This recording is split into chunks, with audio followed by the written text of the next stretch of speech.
Lenny, and in this video I'm going to discuss the film Scream, which was released in 1996. It's rated R and has the runtime of 1 hour and 51 minutes. Now for me to discuss the things that I want to discuss in this video, it's going to have to be a spoiler review. So if you have never seen the film and you want it to remain a mystery and you don't want it spoiled or ruined for you, come back later and check this out once you have watched it. So this is your warning here. Going forward, there are going to be spoilers for the movie Scream. All aboard? We're good? Cool, proceeding, let's go. Scream was written by Kevin Williamson, who at this point of time, especially during the mid-90s, was blowing up. Huge. He is known as the creator and the writer of a show called Dawson's Creek. I was Team Pacey.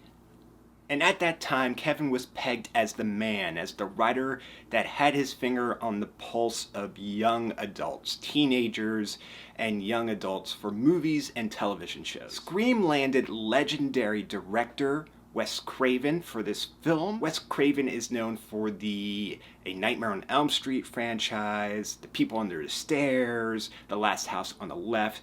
The man is a genius. The man helped shape the horror genre. Wes Craven did get to play a cameo within this film, and it's a nod to the franchise and the series that he kicked off, A Nightmare on Elm Street.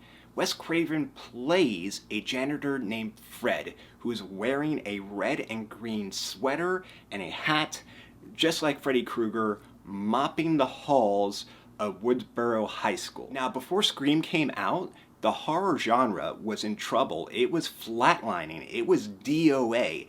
These puns are intended, by the way. Horror films were becoming an endangered species. Studios didn't want to take chances on them anymore because people weren't going to see them. The Halloween franchise, Friday the 13th, Child's Play, Nightmare on Elm Street, all these movies had lost their steam. They lost their gas. They were petering out. Nothing new, nothing inventive was happening. And then Scream came out, and even though people were dropping off like flies within the movie, it brought new life and new energy to the horror genre, which revitalized it and made it popular again, where we got a whole slew of movies like Scream, like I Know What You Did Last Summer and Urban Legends. This film is so important. So what is Scream about? Maybe it's been a while for you, maybe you've forgotten some of the story. I'm about to do a quick rehash of it for you right now. The murder of high school student Casey Becker and her boyfriend kicks off a string of murders within the town of Woodsboro. Sidney Prescott, played by Neve Campbell, becomes the target of the killer, basically a year after the death of her own mother. Is this a coincidence? Everybody is a suspect in this film. Even Sidney's circle of friends. Nobody is exempt. Nobody. And with the brilliant writing, there are so many red herrings taken off over here, over there, over there, over there, over there, and so many false breadcrumb trails to follow that you're going to be changing your opinion basically every 5 minutes of the film. It's him, it's her, it's him, it's her. You're going to be guessing nonstop. That's due to the brilliant writing and the directing of this film. Unlike horror movies of the past, the teenagers within Scream are very aware and know of the horror films that we personally love ourselves. They know about Halloween. They know about Friday the 13th. They know about Jamie Lee Curtis being the Scream Queen.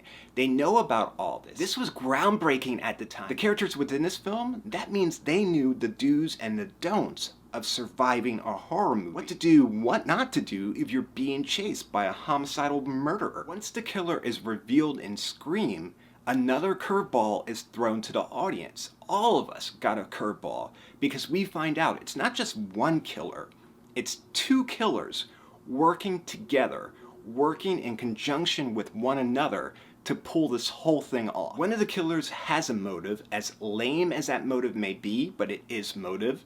The second killer has no motive. The second killer is just killing for the fun of it. The second killer is just psychotic and wants to do it because they can. Scream broke new ground by killing off what we were all led to believe was the main character. Casey, played by Drew Barrymore, everyone thought that she was the main character. First of all, she is a high-profile actress. She's also on every bit of the merchandise and the movie posters and the ads for Scream. None of us have ever seen the major character get killed off within the first 10 minutes of the movie. Once this happened in the film, you didn't know what to expect. You didn't know who was going to survive the movie, who was expendable. Because if they're going to kill Drew Barrymore, she's Drew Barrymore, for crying out loud. Who is going to survive and live through this film? Scream made it acceptable and cool to be a major film geek. All of a sudden, we were the people that you wanted to talk to in case this shit went down for real. Scream introduced a whole new mascot to the slasher horror film genre. We already had Freddy Krueger, we already had Michael Myers, not that Mike Myers, this Mike Myers, Jason Voorhees, Chucky, and now we got Ghostface. Scream franchise became so huge, so popular that the Ghostface mask was everywhere. I myself had one, I loved it. Rating Scream on a scale of 1 to 10, with 10 being the absolute best score that it could get, it gets a 9. We have now come to the interactive part of this video. If you think this video is worthy of a thumbs up, please feel free to do so. And if you enjoyed this video and you want to see others just like it, all you have to do is hit the YouTube logo, which is going to be down in that corner right over here, and you'll get a notification anytime a new video is uploaded to the channel. As always, I want to say thank you so much for watching this video.